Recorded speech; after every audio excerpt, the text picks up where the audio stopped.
பெஞ்சல் புயல் காரணமாக சென்னை, செங்கல்பட்டு உள்ளிட்ட மாவட்டங்களில் கனமழை கொட்டி வருகிறது.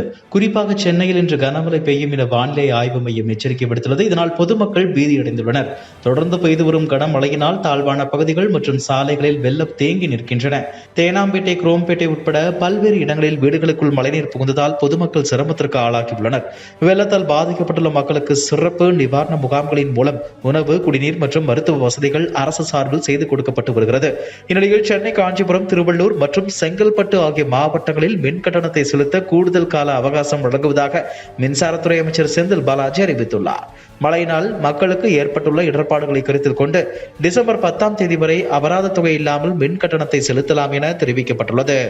3 மாத கால அரசியல் மேற்படிப்புக்காக லண்டன் சென்றுள்ள தமிழக பாஜக தலைவர் அண்ணாமலை இன்று நாடு திரும்புகிறார். அவர் வந்த பின் 2026 சட்டசபை தேர்தலுக்கான பணிகளை முடுக்கிவிட உள்ளார். கடந்த 3 மாதங்களாக அண்ணாமலைக்கு பதிலாக ராஜா தலைமையிலான ஒருங்கிணைப்பு குழு பாஜகவின் நடவடிக்கைகளை கையாண்டது. இதனிடையில் சென்னை வரும் அண்ணாமலையை வரவேற்க பாஜகவினர் பாடல் ஒன்றை உருவாக்கி வைரலாக்கியுள்ளனர். வச்சக்குறி தப்பாதுடா, சிங்கம் இது சிக்காதுடா, சுத்து போட்டு நிக்காதுடா, சூறை விட்டா தாங்காதுடா, சிவண்டா சிவண்டா சிவண்டா, எதுக்க எவண்டா எவண்டா எவண்டா என்ற பாடலை வெளியிட்டுள்ளனர். பாஜகவின் தகவல் தொழில்நுட்ப பிரிவும் மாநில தலைவர் MS பாலாஜி, பார்வையாளர் அர்ஜுனமூர்த்தி ஆகியோர் தலைமையில் துணை பொதுச் செயலாளர் விஷ்ணு பிரசாத், செயலாளர் செந்தில்குமார் உட்பட மாவட்ட நிர்வாகிகளுடன் ஆன்லைன் மூலம் ஆலோசனை நடத்தினர். சென்னை திரும்பும் அண்ணாமலையை வரவேற்று நவம்பர் 30ஆம் தேதி மாலை முதல் TN வெல்கம் அண்ணாமலை என்ற ஹேஷ்டேகை சமூக வலைதளங்களில் பிரபலப்படுத்தி அதிக தொண்டர்களை ஈர்க்க வேண்டும் என்ற ஆலோசனை வழங்கியுள்ளனர். பெஞ்சல் புயல் காரணமாக சென்னையில் கனமழை பெய்து வருகிறது. இதனால் பல சாலைகள் வெள்ளநீர் சூழ்ந்து காணப்படுகிறது. ஏரிகள் வேகமாக நிரம்பி வருகின்றன. முன்னாள் முதலமைச்சர் கருணாநிதி வீடு அமைந்துள்ள கோபாலபுரம் பகுதியில் கனமழை கொட்டி தீர்த்தது. இதனால் கருணாநிதி வீட்டையும் மழைநீர் சூழ்ந்து காணப்படுகிறது. கடந்த மாதம் கனமழை கொட்டி தீர்த்த போதும் கருணாநிதி வீட்டை மழைநீர் சூழ்ந்தது. அப்போது வீடு முன்பு மணல் மூட்டை அடுக்கி வைக்கப்பட்டிருந்தது. தற்போது அதுவும் வைக்கப்படவில்லை. தற்போது வெள்ளநீர் சூழ்ந்த புகைப்படம் வெளியாகி இணையத்தில் வைரலாகி வருகிறது. சென்னையில் கனமழை பெய்யும் போதெல்லாம் கருணாநிதியின் வீடு மழைநீரால் சூழ்ந்து காணப்படுகிறது என நெட்டிசன்கள் கூறுகின்றனர். சென்னை மாநகராட்சி அலுவலகத்தில் உள்ள கட்டுப்பாட்டு அறையில் துணை முதலமைச்சர் உதயநிதி ஆய்வு மேற்கொண்டார். அப்போது மீட்பு மற்றும் நிவாரணப் பணிகள் குறித்து அதிகாரிடம் கேட்டறிந்தார். பின்னர் செய்தியாளரிடம் பேசிய அவர் 12 இடங்களில் மழைநீர் வெளியேற்றப்பட்டுள்ளது. மீதமுள்ள இடங்களில் போர்க்கால அடிப்படையில் மழைநீரை அகற்றும் நடவடிக்கை எடுக்கப்பட்டு வருகிறது. மழைநீர் தேங்கும் இடங்களில் வெள்ள நீரை அகற்றுவதற்காக 1700 மோட்டார் பம்புகள் பயன்படுத்தப்பட்டு வருகிறது.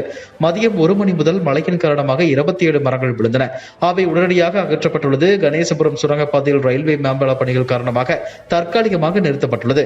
எஞ்சியுள்ள 6 சுரங்கப்பாதைகள் மூடப்பட்டுள்ளன. அங்கு தேங்கியுள்ள மழைநீரை மோட்டார் பம்புகள் வைத்து அகற்றும் பணிகள் நடந்து வருகிறது. முதலமைச்சர் ஸ்டாலின் தலைமையிலான அரசு மேற்கொண்ட முன்னெச்சரிக்கை நடவடிக்கையால் சென்னையில் பெருமளவு பாதிப்பு ஏற்படவில்லை. புயலை எதிர்கொள்ளும் அரசுக்கு தமிழக மக்கள் ஒத்துழைப்பு கொடுக்க வேண்டும் என கூறினார்.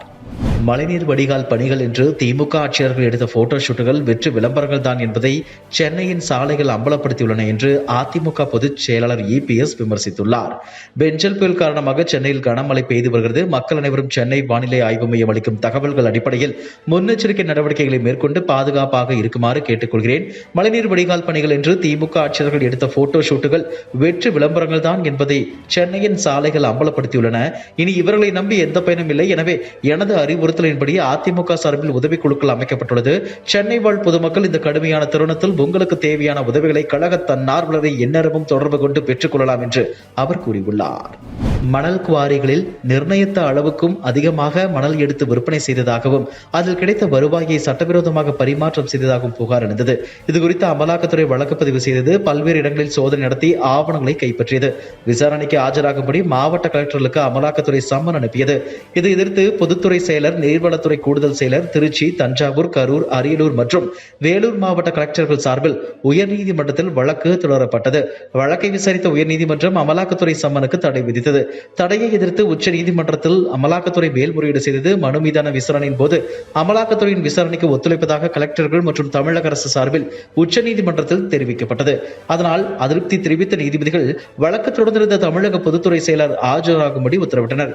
அதன்படி நீதிபதிகள் SM சுப்பிரமணியம், M ஜோதிராமன் அடங்கிய அமர்வில் வழக்கு விசாரணைக்கு வந்தபோது பொதுத்துறை செயலர் ரீட்டா ஹரிஷ் தக்கர் ஆஜரானார்.